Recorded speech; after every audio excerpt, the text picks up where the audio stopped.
En 2012, j'étais complètement perdu. Je venais de perdre la femme de ma vie. J'étais malade, j'avais attrapé la mononucléose. J'étais en dépression constante. Je me levais chaque matin en me disant mais à quoi bon dans ce monde? J'envoyais encore et encore des lettres de motivation. Mon CV était déjà dans toutes les entreprises francophones en termes dans la gestion de l'eau. J'étais vraiment déprimé et ce qui m'épuisait le plus, ce qui me dérangeait le plus, c'est que j'étais encore chez mes parents. Et je devais vivre selon leurs termes et non pas les miens. Et donc, en 2012, j'avais quand même 24 ans et j'avais vraiment envie de trouver mon indépendance. C'était quelque chose qui était très important pour moi. Mais les mois passent et rien change. J'arrive à 10 mois, 11 mois, 12 mois. Et enfin, à un moment-là, j'en ai eu tellement marre de cette situation que je suis sorti de ma zone de confort et j'ai commencé à aller voir un peu ce qui se passait en dehors de la maison. Et en particulier, j'ai découvert la permaculture.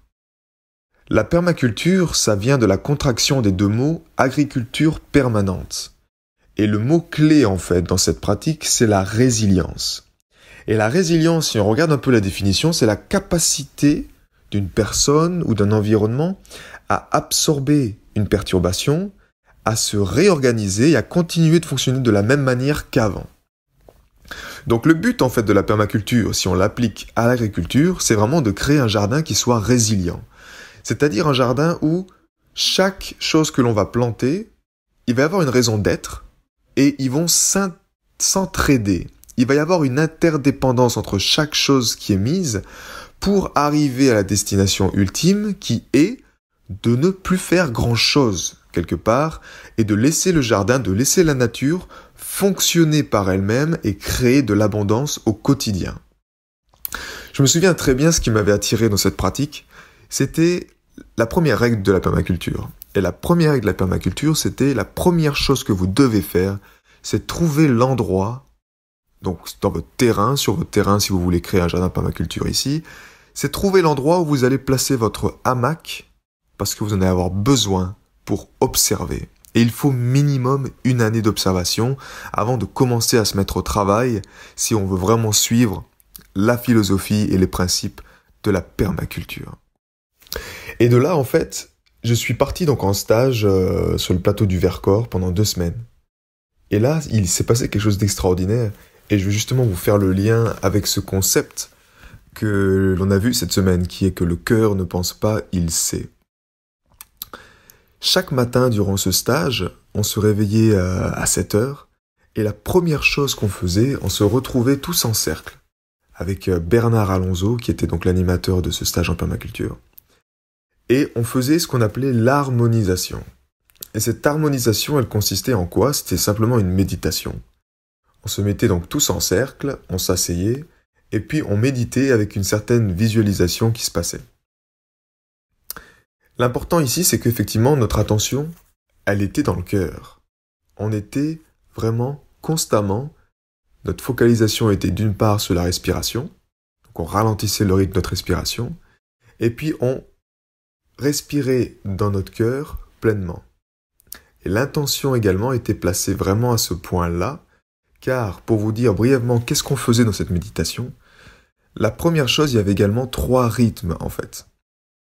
Donc si on doit prendre un rythme et le définir comme une expiration et une inspiration, c'est 3 rythmes, donc ça fait en tout cas 3 inspirations et 3 expirations. Donc je vous dis le premier cycle qu'on faisait, on inspirait en fait, on se connectait vraiment à la force vitale de la vie, à l'essence de la vie. Donc on visualisait que nos racines énergétiques partaient dans le sol, qu'on se connectait comme un arbre, qu'on puisait cette source de vie en nous.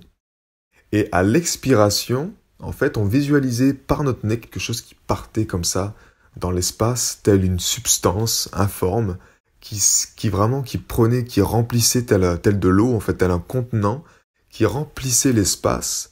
Et on voyait à chaque expiration qu'on faisait, et inspiration, naturellement, ce niveau augmentait jusqu'au moment où il nous remplissait totalement, en fait, et il descendait dans la vallée et on visualisait qu'il partait vraiment dans toute la vallée jusqu'à en fait encercler complètement toute la terre après un certain temps. Ça, c'était donc le premier cycle. Le deuxième cycle qu'on faisait, c'est qu'à l'inspiration, on reprenait en fait toute cette substance, on la concentrait en nous et à l'expiration, on la faisait partir dans toutes nos cellules de notre corps et vraiment dans tout notre être. Avec l'intention effectivement que ça guérissait, que ça harmonisait, que c'était quelque chose de vital et d'énergisant. Une fois qu'on avait fait ramener tout ce fluide, en fait, qu'on l'avait ramené en nous de notre corps, le troisième et dernier cycle consistait, lui, à concentrer, en fait, toute cette énergie qui était dans notre corps, dans notre plexus solaire. On concentrait toute cette énergie dans notre plexus solaire, tel un soleil, et à l'expiration, on visualisait un feu de lumière à hauteur de notre plexus solaire, un feu de lumière jaune, et on visualisait qu'on était des super-héros, et qu'on parcourait le monde, et qu'on envoyait de la lumière au monde, qu'on pensait à nos familles, à nos proches, et on leur renvoyait ce feu de lumière par notre plexus solaire. Et ça, c'était donc chaque matin. Donc là, on vous avait vu, on a fait les 3 cycles. Premier cycle, inspiration de la force de vie, on l'a partagé avec le monde, on visualisait que cette substance s'étalait, qu'elle rendait les gens heureux, qu'elle guérissait tout sur son passage. Deuxième cycle, on réinspirait cette substance, on la concentrait dans notre corps, dans nos cellules.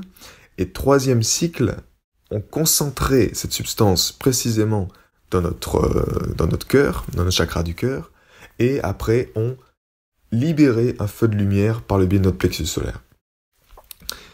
Ça a complètement changé ma vie. Pour vous dire en fait ce qui s'est passé à l'époque, c'est que à ce moment précis, j'avais un billet d'avion et je devais partir avec mon meilleur ami en Nouvelle-Zélande. Tout était prêt. Ma valise, je l'avais préparée avant de partir au stage de permaculture. Et donc, c'était vraiment quelque chose qui était... Je lui ai dit, écoute, je pars en stage de permaculture et on se retrouve à l'aéroport. Après 7 jours de cette pratique, je reçois un coup de téléphone. Et en fait, c'était une proposition pour rejoindre un bureau d'études qui se trouvait dans le sud-ouest de la France en tant qu'ingénieur donc de l'eau, parce que c'était effectivement le diplôme que j'avais. J'avais un master en gestion de l'eau. J'avais passé une année, en fait, à chercher, à envoyer des candidatures, à envoyer des CV. Je m'étais même déplacé à l'autre bout de la France pour faire des entretiens. Et puis là, en l'espace de 7 jours, quelque chose d'instantané se passe. Et cette personne-là, c'était justement une personne qui était seule, qui avait un bureau d'études à taille humaine, et qui travaillait vraiment avec une notion respectueuse de la nature, qui avait une dimension vraiment profonde du respect, d'allier justement la nature avec l'ingénierie. Et pour moi, j'étais un peu désemparé à ce moment-là, parce que dans ma tête, je devais partir avec mon ami en Nouvelle-Zélande. Mais c'est là qu'au fond, je me dis, bon, Maxime, la Nouvelle-Zélande, ça pourrait peut-être attendre un peu. Prends quand même cette décision de prendre ce travail et puis de voir en même temps ce qui s'y passe. Et donc, j'ai appelé mon copain, mon meilleur ami, et je lui ai dit, écoute, voilà, je suis vraiment embêté, mais j'ai ce job qui s'est proposé à moi. Ça rentre vraiment dans ce que j'aime et je peux pas partir avec toi.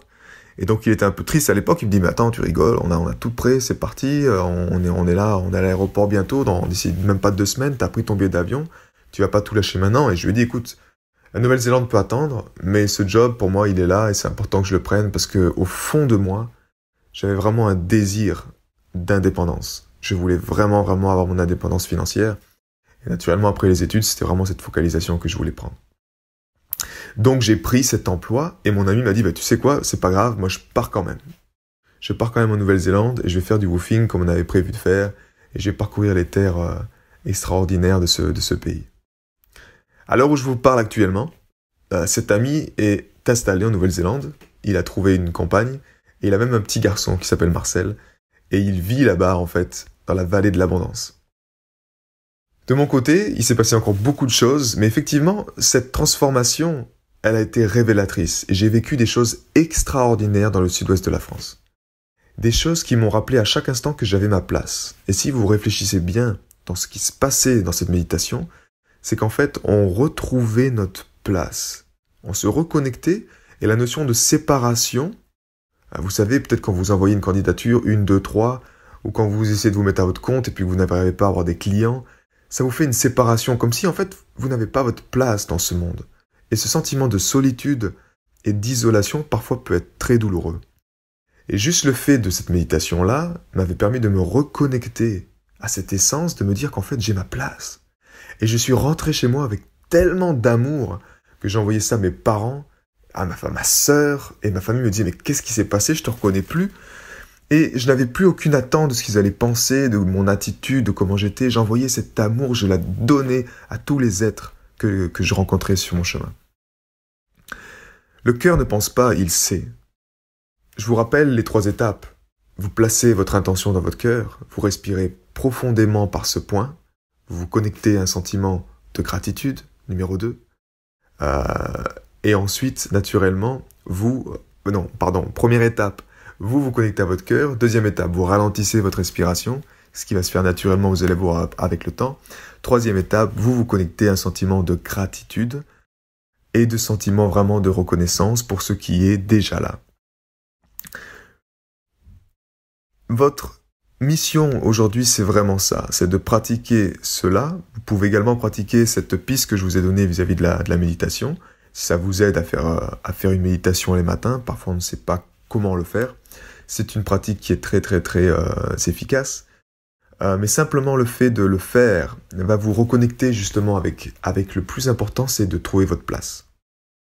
Et je pourrais vous dire, lancez un business sur Internet et vendez des chemises koala, peu importe, faites ce que vous avez envie. Mais au fond, vous voudrez toujours chercher plus, comme on l'a dit dans le post précédent. Le plus important, c'est que vous trouvez vraiment cette place. C'est votre revenu spirituel de contribution. Et c'est votre mission quelque part. C'est la mission, qu'est-ce que j'appelle la mission? C'est-à-dire que c'est ce chemin sur lequel, qu'à chaque fois vous allez prendre un choix qui va affirmer, confirmer cette direction-là, vous allez être de plus en plus heureux à le faire. Et l'action va devenir quelque chose d'extraordinaire. Ça va pas être comme une contrainte, comme faire un rapport de stage à l'époque quand on était à l'école, vous vous souvenez. Ça va être surtout comme quelque chose de j'ai du plaisir à le faire. Le cœur, ça va être le moteur et ça va vous donner l'envie naturellement de le faire, mais vous n'avez plus besoin de réfléchir, vous le faites naturellement. Vous ne travaillez pas. Le mot travail vient du latin tripolium qui était à l'époque un instrument de torture pour les gens. Donc aujourd'hui, croyez-moi, vous voulez oublier ce mot travail. Vous voulez faire vraiment ce que vous avez dans votre cœur et le faire naturellement comme un enfant le fait à l'époque, comme vous l'aviez fait à l'époque quand vous étiez enfant. Simplement, vous faisiez les choses. Vous faisiez les choses et ça vous procurait un moment de plaisir et de bonheur extraordinaire. Pratiquez. C'est la seule chose qui va faire que vous allez transformer quelque chose dans votre vie. Une belle journée à vous, c'était Maxime Nardini et je vous dis à très bientôt dans un nouvel audio.